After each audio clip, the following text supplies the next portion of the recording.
of all economic background. To fund it, at this point, I'd like to consider multiple ideas, including a sales tax on gas. It's an interesting idea that I've seen floated around in the legal community. The second piece of that, I think, is making smart decisions about transit. One of the interesting things about the light rail stations are that we could actually invest in the Graham Street station, a new station, and it'll cost only $3 to $4 million because it was actually built at grade. So I want to think of creative solutions for how we fund things and being smarter about where we put our stations to access more citizens into our transportation opportunities. I also want to invest in pedestrian and bike opportunities, but we know right now we can't fund our master plans. So what we do is we set up this priority list and we look for new ways to fund. I'm being proactive about creative ideas for funding, and I'm also being proactive about ways where we can actually invest to get the most bang for our buck. Great. Okay, Bobby?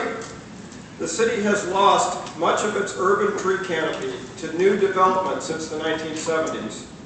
Do you agree stronger regulations are needed to control the private cutting of mature trees on private property, which constitutes most of the tree cutting?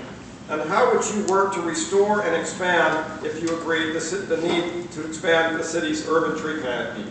So, yes, if I get your question, can you repeat the question again? I can. Okay, so you got a couple of there. But in essence, well, let me answer. We've lost, and we need, yes, so I would support rules that would restrict people from cutting on private. On their own property. On their own property, absolutely, absolutely. That's been the sticky point. Well, that's the sticky point, but we want to preserve that canopy. In addition, in terms of in building, I think a few years ago we put in some new rules that said every time that the trees were taken down, that they would be replaced with other trees at I think a 2-to-1 ratio. So I would definitely support and enforce not cutting on private property. As we develop, I would ensure that there were rules that preserve trees, and wherever possible, that we would replace those trees. Okay, and I like the word enforcement because I think that's been part of the problem. So, okay. Gene, how would you strike an equitable balance between the need for increasing housing density, not just in downtown, but throughout the neighborhoods, affordability, while preserving neighborhood character and quality of life for all?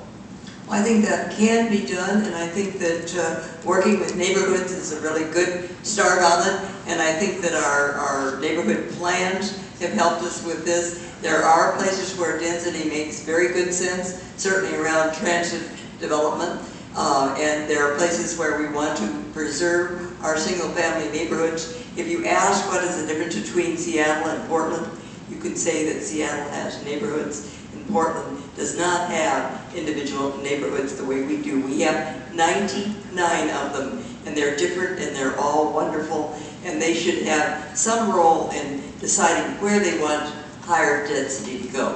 Thank you. Michael, the City Council has made the goal of carbon neutrality official policy in the last year.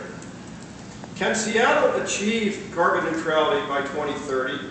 Should it try to, and could it achieve it ever? What would you do to significantly reduce the city's greenhouse gas emissions?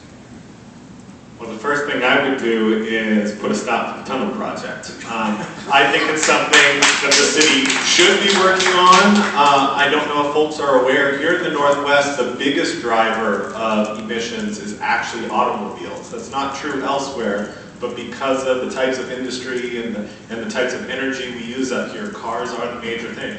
And I don't understand why we would put a brand new highway on the waterfront at a time when all the data tells us people are driving less, people care more about the environment, people want to clean up Puget Sound, and the last thing we need to do is encourage that. So that's the first place I would look.